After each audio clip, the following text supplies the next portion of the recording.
टन्नै ल्याएको पुग्छ गाइदिनु आफू खाएकी क्यारी त मैले राखिदेऊ र तपाईँलाई खानालाई तर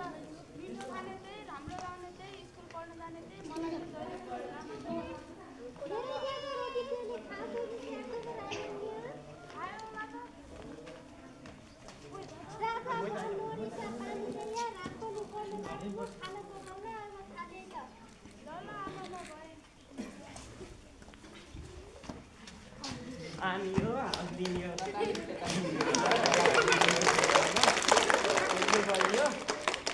रमाइलो गरिदियो खाने भनिदियो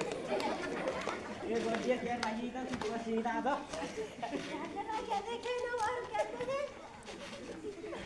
ओहो अहिले आमा दुई माथि घरमा बसिन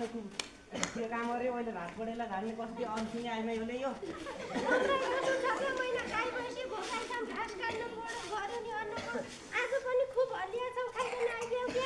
खान्छु त ग्यास्ट्रिक रवालको खायाँ मैले आफ्नै घरको खायाँ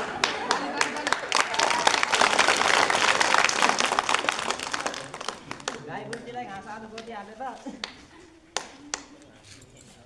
ओहो आज गोठमा त ठुलो खसी छैन त कता गयो आज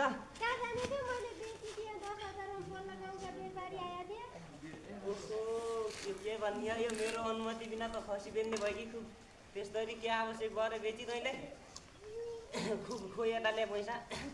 किन चाहियो त मेरो पैसा पर स्कुलमा मास्टरले पैसा मागेका मागे आइहान भएन छोरो मैकन सदाउन 2-3 महिना भइसक्यो आम्ने पेट दुखे हारिहाल्छ उपचारहरू लगाउने दुख्या चाहियो त मेरो पैसा ए रागी आइमाईको अनुहार देखिया दिनदेखि त मैले सोधेँ दशा मात्रै लागिहाल कहिले केही भयो भन्ने छ कहिले पेट दुख्यो भन्ने छ कहिले केही भन्ने छ भनिया पनि केही मान्दिनँ दुनियाँ आइमाई घाँस दौरा दिन केही अध्ययन दिनु केही हुँदैन यही रागिन मात्रै के हुन्छ बानी अरू बुढा खोइ केही थाहा छैन मलाई कोही पैसा ल्याए यता छिटो फेरि यतालाई छोरो खोइ त छोरो तमी जसै त गाउँ पनि गाउँ बरालिने अहिले भर्खर आउने छोरो पनि त्यसै त रातभरि नमरम भइको अझसम्म आयो होइन काँदो छ के पनि खुब छोरानो पनि त्यसो भन्ने छ कि छोरानो पनि किन्नु भन्ने अब एउटा छोरानो नि हेर्न नहुँदै त घर बसिकन घर हुनु ए आमा अस्ति भोक लाग्यो ए आमा खाना केही बस्कियो होइन क्या ए बा भात चाहियो न भोक लाग्यो त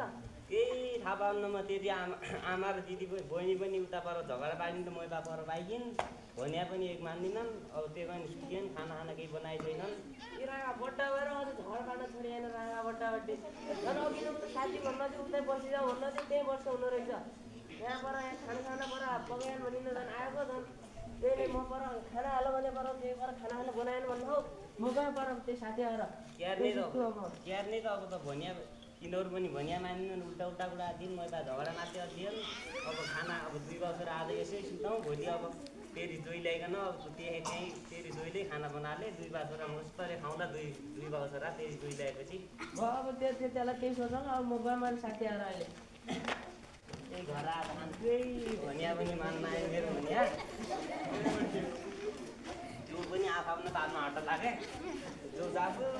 आफ्नो टेन्सन न खाना पकाइ खाउँछ र बाहरू गयो क्या आमा म त खाना खान बोल्नु भोक पनि छैन म त सुन्न गएँ